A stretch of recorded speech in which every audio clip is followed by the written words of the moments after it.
करोड़पति सहेलियां अपनी गाड़ी में बैठकर खाना खाकर अपने घर की तरफ जा रही होती हैं। तभी रास्ते में एक भिखारी उन्हें कचरे के ढेर से खाना खाता हुआ मिल जाता है।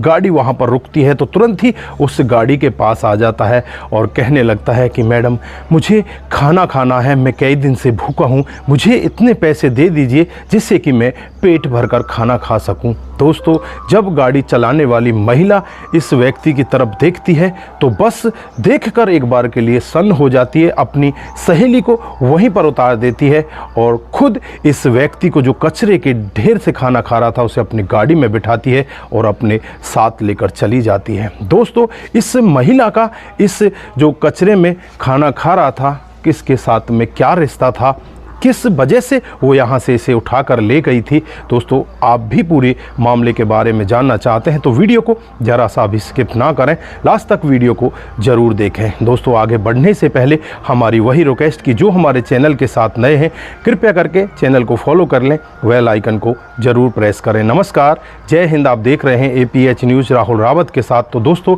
आज की जो हकीकत की घटना आपको बताने जा रहा हूँ ये महाराष्ट्र के नासिक की हकीकत की घटना है। यहाँ पर ऋतु नाम की एक लड़की जो देखने में बेहद ही खूबसूरत होती है और उसके लिए घर वाले लड़का देखने की तलाश में लग जाते हैं। पड़ोस के ही गांव में रहने वाला मंगेश देख लिया जाता है जिसके पास काफ़ी अच्छा कारोबार होता है, कई सारे ट्रक इसके चल रहे होते हैं, एक ट्रांसपोर्ट की कंपनी ये चलाया करता है।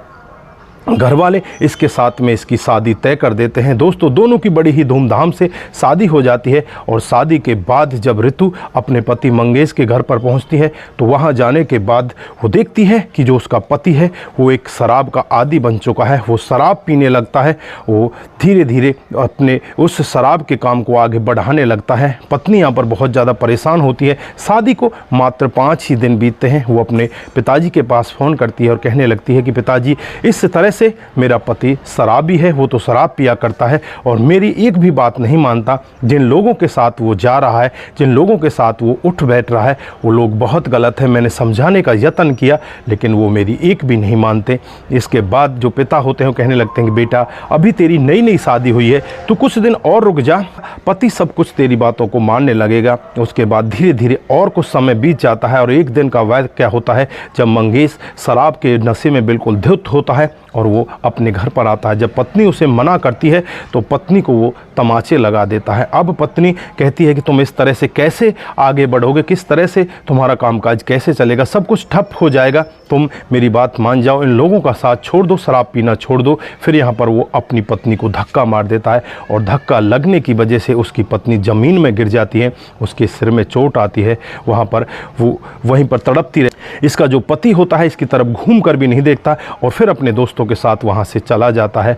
जो यहाँ पर इस लड़के के माता पिता होते हैं अपने बेटे की बहू को उठाते हैं, उसका इलाज करवाते हैं, लेकिन यहाँ पर वो फिर अपने पापा को फ़ोन करती हैं और पापा से कहने लगती है कि पापा, मैं इस तरह से इसके साथ में नहीं रह सकती, ये तो किसी दिन मुझे मार ही डालेगा। अब पापा भी कुछ नहीं कह पाता। एक बार तो उसे समझाने का यत्न करता है लेकिन ज़्यादा वो भी नहीं कह पाता क्योंकि उसकी बेटी के सर में चोट आई थी। दोस्तों, उसके बाद जो यहाँ पर ऋतु होती है वो अपने मायके में पहुँच जाती है, मायके में रहने लगती है। इधर कोर्ट में जो तलाक के पेपर हैं उनको दायर कर दिया जाता है। यहाँ पर ऋतु काफ़ी दिन उसका इंतज़ार करती है कि मंगेश का फ़ोन आएगा लेकिन मंगेश का फ़ोन उसके पास नहीं जाता। ऋतु उसके पास फ़ोन करती है और ऋतु फ़ोन करने के बाद जो मंगेश होता है वो सामने से यही जवाब देता है, अगर तुझे रहना है तो यहाँ पर नौकरानी की तरह रहना होगा, जो मैं कहूँगा वो तुझे करना होगा, मैं तेरी एक भी बात नहीं मानूंगा।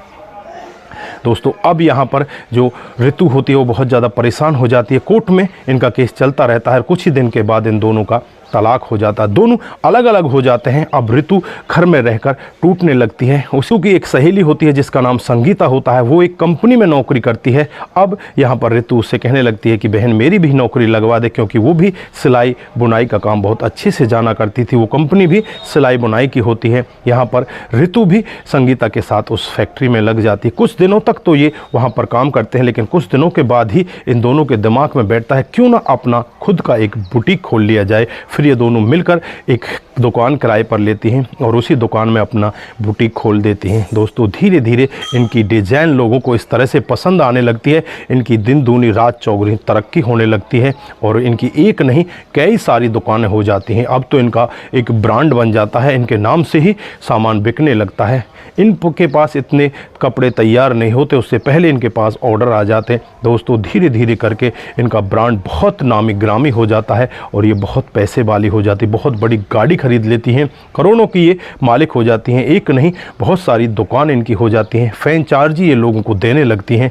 दोस्तों धीरे धीरे इसी तरह से समय बीत रहा होता है। एक दिन का वाक्य होता है जब ये दोनों के दोनों दादर किसी मीटिंग में जाती हैं और वहाँ से खाना खाकर जब ये वापस लौट रही होती हैं तो रास्ते में एक भिखारी इन्हें कचरे के ढेर से खाना खाता हुआ मिलता है। उसकी बगल में जब इनकी गाड़ी रुकती है तो बगल में आकर वो यही कहता है कि मैडम मैंने कई दिन से खाना नहीं खाया, मुझे भरपेट खाना खाना है, मुझे पैसे दे दीजिए। जब यहाँ पर ऋतु उस आवाज़ को सुनती है तो उसे वो जानी पहचानी सी लगती है और जब घूमकर उसकी तरफ देखती है तो उसे पता चलता है कि ये तो तेरा तलाकशुदा पति है। दोस्तों 5 साल पहले जिसके साथ में तलाक हो गया था, आज उसकी ऐसी हालत हो चुकी है। ऐसी हालत को देखकर यहाँ पर ऋतु बहुत ही ज़्यादा परेशान हो जाती है।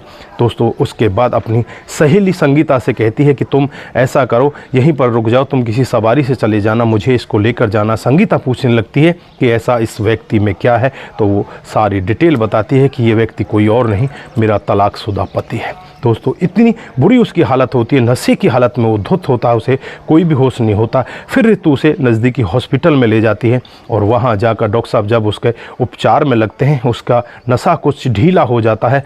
तब वो ऋतु को सामने देखता है और देखकर बहुत ही तेज़ी के साथ फूट फूट कर रोने लगता है। ऋतु उसे चुप कराती है और ऋतु जब उसके जीवन के बारे में पूछती है कि तुम्हारे साथ में ऐसा कैसे हुआ, तुम तो नए नए पैसे वाले बने थे, तुम्हारा तो बिजनेस बहुत ज़ोरों शोरों से चल रहा था, तो यहाँ पर वो रोते हुए कहता है कि मैंने तुम्हारी बात ना मानकर बहुत बुरा किया। जिन लोगों के साथ मैं शराब पिया करता था, जो लोग मेरे साथ ऐसे खड़े रहते थे कि ये मेरे लिए ही खड़े हैं, उन्हीं लोगों ने मुझे धोखा दे दिया और मेरी सारी प्रॉपर्टी जो भी मेरी कंपनी है सबको धोखे से अपने नाम करा लिया। अब वो मेरी कंपनी को हड़प चुके हैं और मैं नशे के हालत में इस तरह से पागल रहता हूँ। हमेशा ही लोगों से भीख मांगा करता हूँ और भीख के जो पैसे मुझे मिल जाते हैं उनसे ही शराब पी लिया करता हूँ और इधर उधर इसी तरह से अपने टाइम को पास कर रहा हूँ। दोस्तों यहाँ पर ऋतु की भी आंखों में आंसू आते हैं। उसके बाद ऋतु 2-3 दिन तक तो उसका इलाज कराती है। यहाँ पर जो मंगेश की प्रॉपर्टी कुछ लोगों ने गलत तरीके से हड़प ली थी, उसके लिए कोर्ट में कागज़ दायर करती है और कुछ दिन के बाद ही यहाँ पर मंगेश को उसकी प्रॉपर्टी वापस दिला दी जाती है। अब मंगेश के पास भी प्रॉपर्टी हो चुकी थी, अब दोबारा से उसका कामकाज स्टार्ट हो गया। अब यहाँ से ऋतु जाने लगती है। जब ऋतु यहाँ से जाने लगती है तो मंगेश उसके सामने हाथ जोड़कर खड़ा हो जाता है और कहने लगता है कि ऋतु मुझे माफ़ कर दो, मुझसे बहुत बड़ी गलती हो गई, क्या हम दोबारा शादी कर सकते हैं। तो ऋतु भी एक बार सोचने में पड़ जाती है कि क्या मैं ऐसा करूं। तो यहाँ पर ऋतु उससे कहती है कि क्या तुम मेरे लिए शराब छोड़ सकते हो। तो वो कहता है कि आज के बाद मैं कभी भी शराब को हाथ नहीं लगाऊंगा, मैं आज के बाद सिर्फ आपकी बातें मानूंगा और ये प्रॉपर्टी भी मैं आपके नाम कर दूंगा, मैं इस प्रॉपर्टी में भी कुछ अपने पास नहीं रखना चाहता। तो यहाँ पर जो ऋतु होती है वो कहने लगती है कि मंगेश इस सब की ज़रूरत नहीं है, क्योंकि मेरे पास भी काफ़ी प्रॉपर्टी बन चुकी है, कई सारी दुकानें मेरी चल रही हैं, मेरे पास भी धन दौलत की कमी नहीं है, ये प्रॉपर्टी तुम अपने पास ही रखो। और उसके बाद वो अपने पापा को फ़ोन करती है और कहती है कि पापा इस तरह से मुझे मंगेश मिले हैं और मंगेश की हालत इस तरह की है, आज उसकी हालत सुधर चुकी है और वो शराब पीने से भी मना करता है कि मैं अब शराब नहीं पीऊँगा, वो सुधर चुका है। तो पापा क्या मैं उसके साथ दोबारा शादी कर सकती हूँ। पापा कहता है कि बेटा तूने शादी की कहाँ है, तू आज तक इसी तरह से तो बस अपने आप के समय को व्यतीत कर रही है, तूने कभी यही नहीं कहा कि मैं शादी करना चाहती हूँ, तेरा पति तुझे वापस मिल चुका है, तो उसके साथ शादी कर ले, बस इसी में हम सब की भलाई है। दोस्तों उसके बाद ऋतु और मंगेश दोबारा एक मंदिर में जाकर रीति रिवाज से शादी कर लेते हैं और दोनों फिर से अपने एक दूसरे के साथ प्यार पूर्वक रहने लगते हैं। तो दोस्तों ये रही आज की हकीकत की कहानी। आप लोगों को कैसी लगी? अगर आपको जरा सी भी प्रभावित करती है तो दोस्तों के साथ ज़रूर शेयर करके जाएं। दोस्तों तो यहाँ पर जो मंगेश होता है वो अपने दोस्तों के साथ इस तरह से शराब में ज़्यादा लिप्त हो जाता, अपने कामकाज की तरफ भी ध्यान नहीं देता। उसकी पत्नी उसे बार बार समझाने का यत्न करती, लेकिन वो पत्नी की एक नहीं मानता और उसके साथ में जो हुआ वो आप लोगों ने सभी ने देखा कि किस तरह से वही दोस्त उसके सारे कारोबार को हड़प लेते हैं और फिर वही पत्नी उसके काम आती है, जिसे वो तलाक देकर अपने घर से भगा देता। 5 साल बाद जब मिलती है फिर भी उसको इतनी दया आती, आज तक उसने शादी भी नहीं की थी। तो दोस्तों यहाँ पर आप क्या कहना चाहते हैं, अपने कमेंट ज़रूर हमारे साथ में साझा करें। आज के लिए बस इतना ही, फिर मिलते हैं किसी नए मूड के साथ। तब तक के लिए आप अपना ख्याल रखें, परिवार का ख्याल रखें, सतर्क रहें, सावधान रहें। नमस्कार, जय हिंद, जय भारत।